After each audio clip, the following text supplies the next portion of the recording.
Ang tanong po ng karamihan ay kung madali nga pong mag-alaga ng isang autistic na bata. Ang sagot ko po ay hindi po madali dahil kailangan po ng mahabang pasensya at pangunawa, pagmamahal ng isang magulang. Ang anak po namin na bunso ay na-diagnose po last year ng ESD level 3 po dahil nung dinala po namin sa deathbed ay hindi pa po siya nagsasalita. Kahit isang word ay wala po siyang nabibigkas. At ang mga signs na nakita po namin sa kanya ay lagi po siyang naglilinya-linya ng kanyang mga toys at ng kanyang mga gamit. Very organized po ang kanyang mga toys. Kahit araw-araw po niyang inaayos, alam po niya yung exact na place, yung mga laruan po niya. At isa pa po ay lagi po siyang nagfa-flapping hands. At kapag tinatawag po yung pangalan niya ay hindi po siya agad-agad lumilingon. Kailangan mo pong ulit-ulitin. Ang mga ibang issue po ng mga autistic na bata ay may mga sensory issue.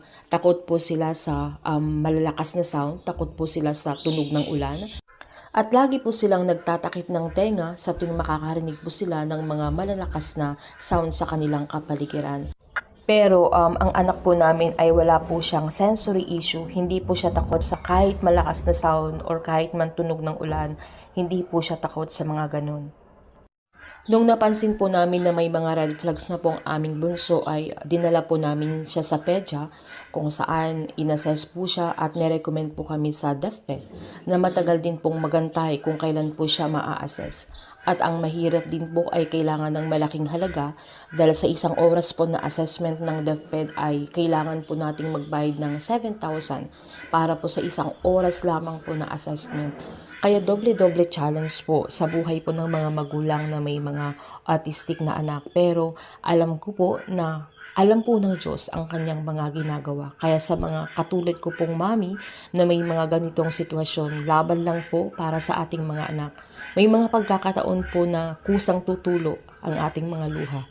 May mga pagkakataon na parang hindi po natin kaya, pero mas isipin po natin na yung sitwasyon po ng ating mga anak ay hindi po nila ginusto at naniniwala po ako na tayo po ang binigay ng mga magulang sa kanila dahil alam po ng Diyos na makakaya po nating harapin, magiging matapang, magiging malakas para sa ating mga anak. Hindi po namin binibitawan ang aming anak sa panalangin. Yun po ang aming pag-asa. Dahil kami pong mag-asawa ay parehong pastor at alam po namin na malaking hamon po sa aming mga buhay. Pero sama-sama po nating tunghayan kung papaano po gagawa ang Diyos ng isang himala sa buhay po ng aming anak. Kami pong mag-asawa, ang tanging pag-asa po namin ay ang pangako ng Diyos. Ang kanyang mga salita na alam po namin na buhay at totoo, na kailanman po ay hindi po kami iiwan sa hamon po ng aming buhay. Kaya sa mga katulad po namin na may anak na autistic, hindi po kayo nag-iisa. Alam po ng Panginoon yung mga sandaling kayo umiiyak, mga panahon na kayo po ay nananalangin. Hindi man po agad na nakikita po natin yung mga sagot ng ating panalangin.